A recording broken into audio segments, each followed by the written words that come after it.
E aí, pessoal, sejam bem-vindos a mais um vídeo aqui no canal Portal Livrocast. Obrigado pela audiência. Olá, hoje a gente vai desmontar uma das ideias mais populares e, olha, talvez uma das mais equivocadas no mundo do desenvolvimento pessoal. Sejam muito bem-vindos ao Portal Livrocast. Vamos mergulhar fundo numa visão do João Vitor Barreiro que vai totalmente na contramão do que muita gente prega por aí. A gente ouve isso em todo lugar. Vibre alto, good vibes only. Mas, e se essa busca sem fim pela positividade não for só impossível, mas for exatamente o que impede a prosperidade de chegar? É isso mesmo. Forçar um estado de bem-estar constante é uma verdadeira armadilha. Ok, vamos fazer uma analogia aqui que deixa tudo bem claro. Pensa na positividade forçada como uma dieta radical. Sabe, é uma restrição extrema, uma energia enorme que se coloca naquilo, mas não é natural. E o que sempre acontece com toda dieta radical?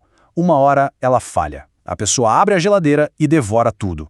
Com a frequência é a mesma coisa. O esforço é simplesmente insustentável. E a falha se torna inevitável. E aí, quando essa falha acontece, o que vem junto? A culpa. Aquele sentimento de, puxa, eu me comprometi e não consegui.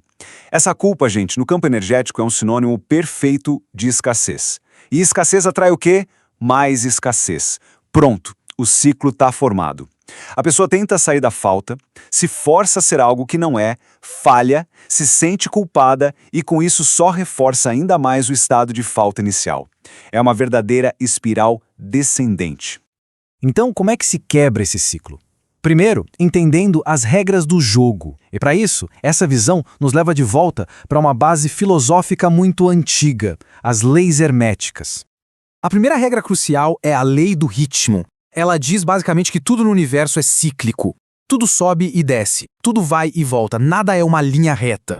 Tentar se manter numa vibração alta o tempo todo é literalmente lutar contra o funcionamento do universo. É como querer que a maré do mar fique sempre alta. Simplesmente não dá. Isso nos leva direto para a lei da polaridade. Tudo tem o seu oposto. Existe o alto e o baixo, o feliz e o triste. Um polo define o outro, são na verdade duas faces da mesma moeda. Então, aceitar a tristeza, o medo, a raiva, isso não é um erro. É reconhecer a totalidade da nossa experiência e a própria natureza da realidade. Então, o ponto central aqui é este. Se as próprias leis do universo mostram que a vida tem altos e baixos e que tudo tem dois lados, quem somos nós para criar uma lei particular onde só o lado bom é permitido, né? Ir contra a natureza das coisas é a receita certa para a frustração. Certo. Se frequência não é se sentir bem o tempo todo, o que é afinal? Aqui está a distinção mais importante que a gente precisa fazer. A diferença entre emoção e consciência. A diferença aqui é gritante. A emoção é passageira, sabe? É uma reação a alguma coisa que aconteceu fora. Ficar feliz porque algo bom aconteceu, isso é um efeito. A verdadeira frequência, por outro lado, é um estado de consciência. É uma assinatura energética estável, em fundamento que não muda com o vento. Não depende do que está acontecendo lá fora. É o que a pessoa verdadeiramente é, e não o que ela aparenta ser no momento. E essa frase ilustra o ponto de forma brilhante. Não adianta nada sorrir para o espelho se por dentro o sentimento é de falta. O universo não responde a teatros ou a demonstrações temporárias. Ele reflete a essência, o estado de ser que a gente sustenta. Não existe a lei do querer, existe a lei do ser. Mas mesmo sabendo de tudo isso, muita gente continua presa. E por quê? Porque a nossa mente tem os próprios mecanismos de autossabotagem, armadilhas que nos puxam de volta para os velhos padrões. A primeira armadilha é a negação vibracional. Quando a gente rejeita um sentimento, ele não vai embora, ele é enterrado. E essa energia reprimida volta pior, em forma de ansiedade, de compulsão. Depois tem a inércia mental. A mente resiste à mudança, ela sempre tenta voltar para o que é conhecido, para o normal. E talvez a mais perigosa de todas, o ego espiritual. Quando a pessoa usa símbolos, jargões, frases de efeito só para buscar validação externa, basicamente vestindo o ego com uma roupa nova, uma roupa espiritualizada. Então, como saber se uma frequência é de verdade ou só uma fachada? Bom, existe um teste definitivo, e ele acontece justamente quando a vida nos desafia. A grande pergunta é: o que acontece quando o mundo diz não? A reação a esse momento, ela revela absolutamente tudo. Vamos ver como isso funciona na prática. Diante de uma porta fechada, existem dois caminhos.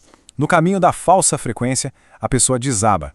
Aquele castelo de cartas da positividade cai por terra porque ele era sustentado só por resultados externos. Agora, no caminho da verdadeira frequência, a pessoa se mantém centrada. Ela entende que o não do mundo não invalida quem ela é por dentro. Ela sustenta o seu estado de ser.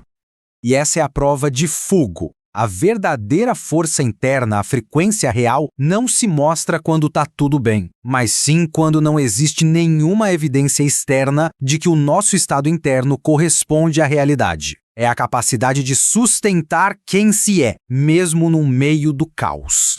E tudo isso nos leva diretamente à questão da riqueza e do dinheiro. Porque dentro dessa visão, o dinheiro não é nem de longe o que a maioria pensa que é. O dinheiro não é o problema. E também não é o objetivo.